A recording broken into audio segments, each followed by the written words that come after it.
Hello and welcome back to my channel. As always, thanks to everyone who subscribed to my channel. Thanks to everyone who clicked on the notification bell. And if you haven't subscribed yet, please do subscribe. I promise I don't mind. But yeah, let's get right onto it without wasting any time. Actually, before I get onto it, I would like to put it out there that everything that's said on this channel, it's based on my experience and that of my other former workmates, because at times I do get stuck and then I call them, I'm like, hey, how did you do this, but yeah, I'm not in any way part of the Disney recruitment team. I'm not an expert in cover letter constructing, like your CV, those things, those HR things. I'm just basing everything on my experience. So yeah, I just wanted to put it out there. And someone actually asked me again if Disney pays me for this. They might not even know that I'm doing this, I'm just someone who is willing to help, because I went through the whole thing too. I went through the same thing too. The time when I was looking for tips and advice, the only videos I could find on YouTube were from people in the UK, people from USA, people from Asia. I couldn't find anything from Africa. And Disney used my picture somewhere, and my friends tagged me. I also commented saying that is me. So that is how people actually find me on Facebook. And yeah, that is me just offering my help.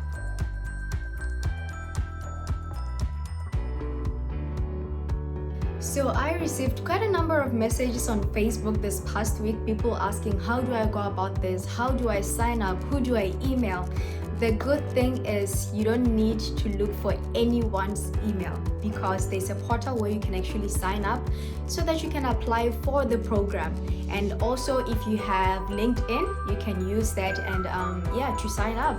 So let's get right on to the cover letter and the resume, because those are the only two things that you will need to upload on the portal in order for you to apply for the program.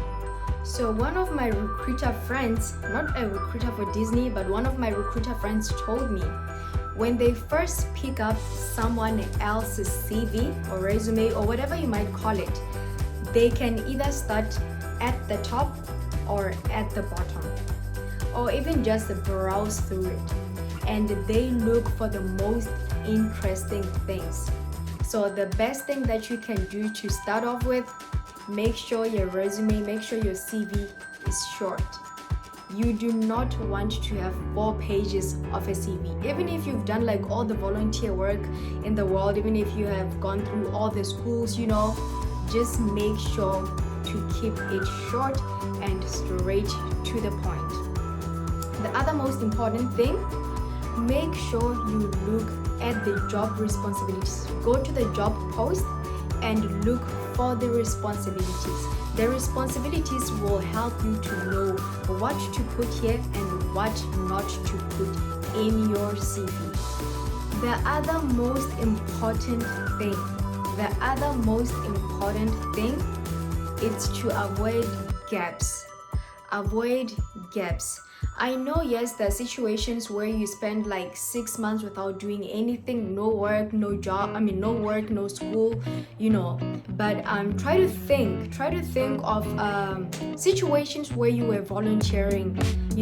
I remember even when I was doing my CV, there were times when I was like, this year or this few months I wasn't doing anything, but I volunteered at a few things at this company in Kasani. I volunteered for sports. So I was like, I'm definitely going to fill this out, because you don't want someone to pick your resume. They see 2019, 2018, and then there's a huge gap, and then there's 2016, Think of the small things that involve customer service. Even if I volunteered at a sports function, there are a lot of people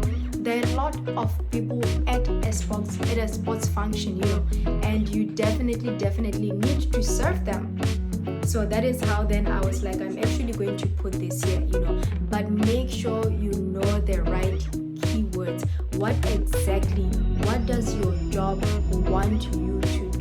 make sure you put those keywords, because you don't want the recruiter to pick your CV, then they see like 2 pages or 3 pages of a CV, and they just put it down without even looking at your cover letter, So you definitely need something that will captivate their attention. You need something that will get them hooked to say, oh, this CV actually looks good. I'm now moving on to the cover letter, So make sure you find something that is, make sure you put something that will create a pathway to your cover letter.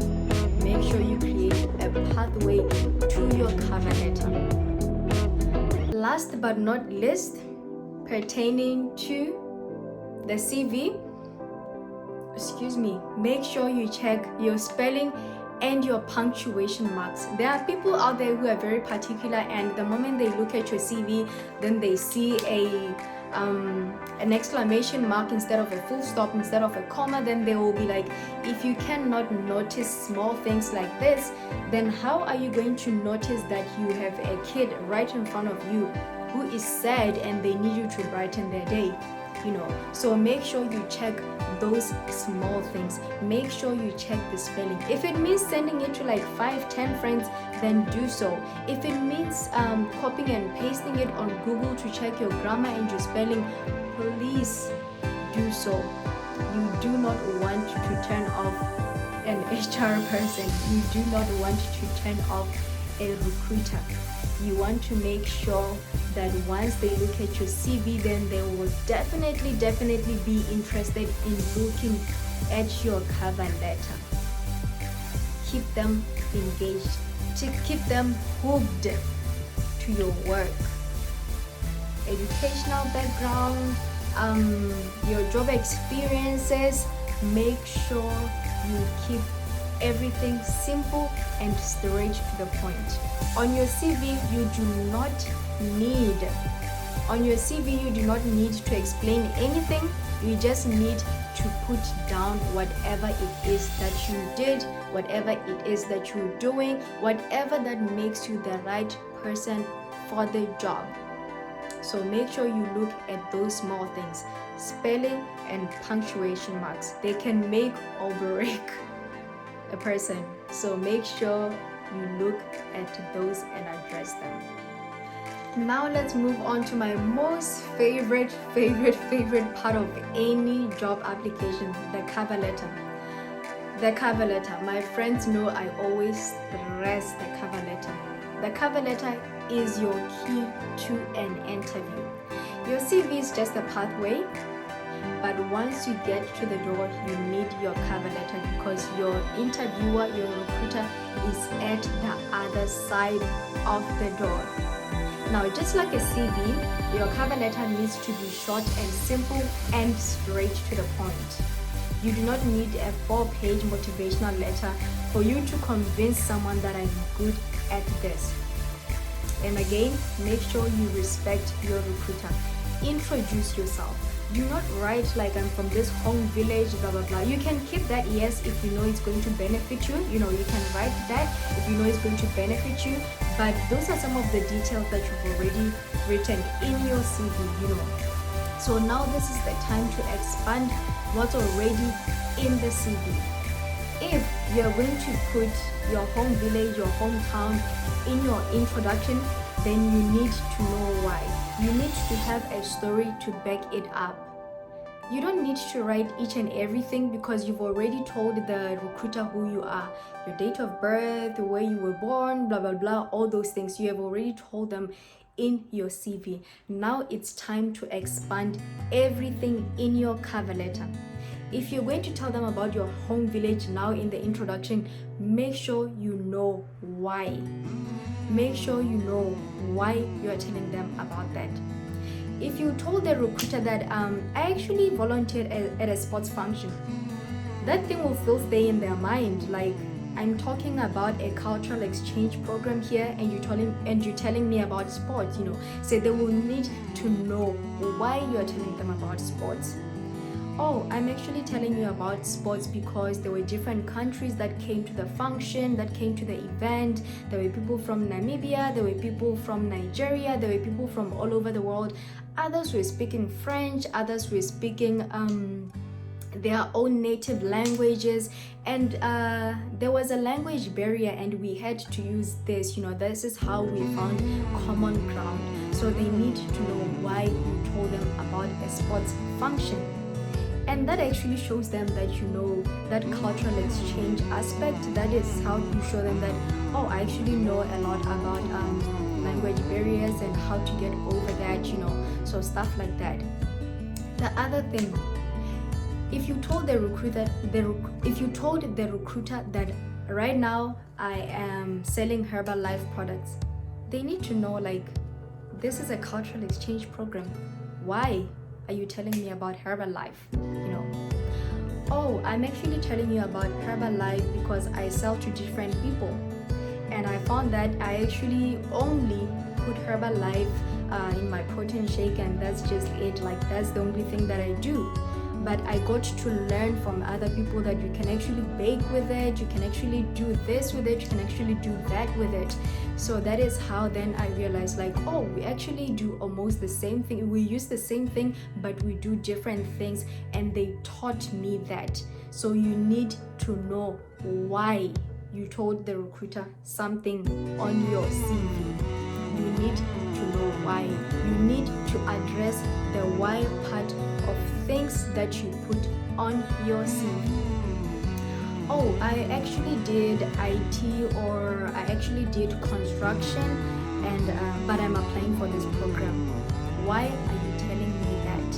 And how is it going to help me as a recruiter? How is it going to help Disney, hiring someone who did IT, or someone who did who did construction? You meet a lot of people in construction, and there can be a lot of cultural exchange there. So you just need to know how to keep the information flowing. You need to know why you are telling the recruiter. You need to know how all those things that you've been doing, your background, your school background, your educational background, your job experience. You need to tell the recruiter in a good way how they helped you and how they are going to help Disney World. Again, the recruiter needs to know, like, once you leave Disney, how is this going to help you out? Obviously you're not just going to say, oh, I'm here, my services are here. They need to know, like, what are you going to get from Disney World? What are you going to get from Disney World? Oh, I'm actually selling Herbalife, so I get to meet a lot of people. I feel like my customer service skills, I feel like my personal and interpersonal skills used interchangeably, they can actually help me serve better at Walt Disney World. And I feel by the time that I leave Disney World, I will actually have more confidence to serve people in my country or people from all over. You just need to know how to keep the information flowing. I don't know if I'm making sense, but yeah, those are some of the things that you need to remember. From there, you need to thank the recruiter for giving you the chance. You need to thank them. Thank you for taking the time to read my resume. Thank you for taking the time, blah, blah, blah, all that.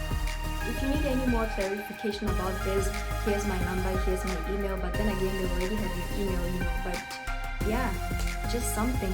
Thank them for reading your cover letter. So yeah, that's just basically it. Your introduction, educational background, work experience, why you want to work at Walt Disney World, and what you will get from Walt Disney World once you're done with your program. That's it. And remember, guys, this is Disney World, the happiest place on earth. Show them your personality, be personal, but be professional while at it. You don't need to get all serious and blah blah blah. They need to see that bubbly personality of yours. They need to know that person. They need to look forward to who they're going to see when they come for the interview.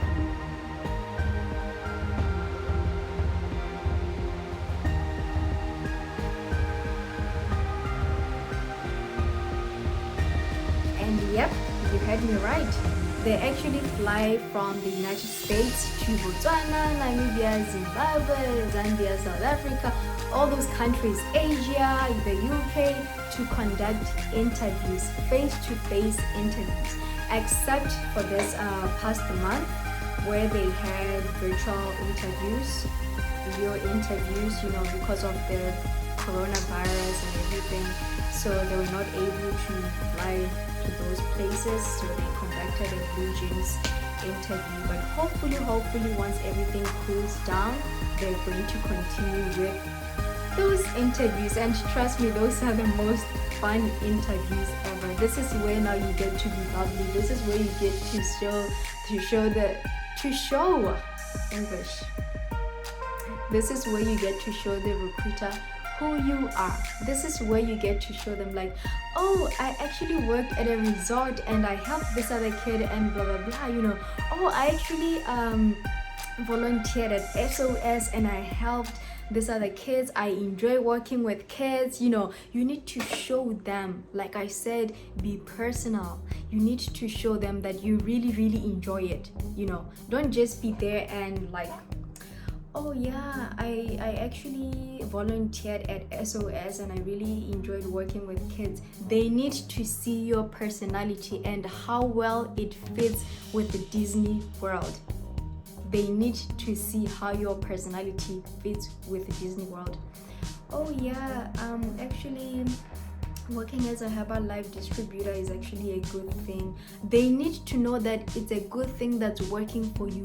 Working at Herbalife has actually exposed me to a lot of opportunities out there because I get to meet a lot of people. They need to see your personality.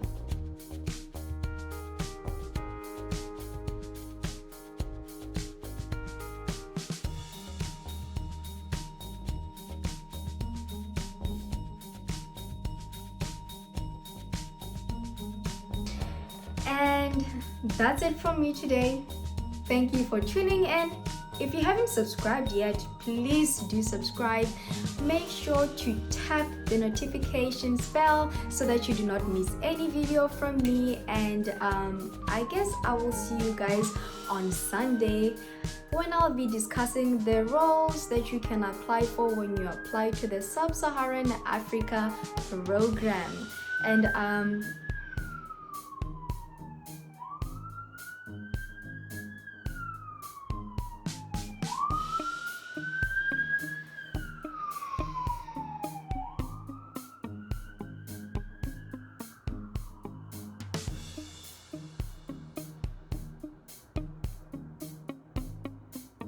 And I really hope my videos are helping you so much. So yeah, see you on Sunday.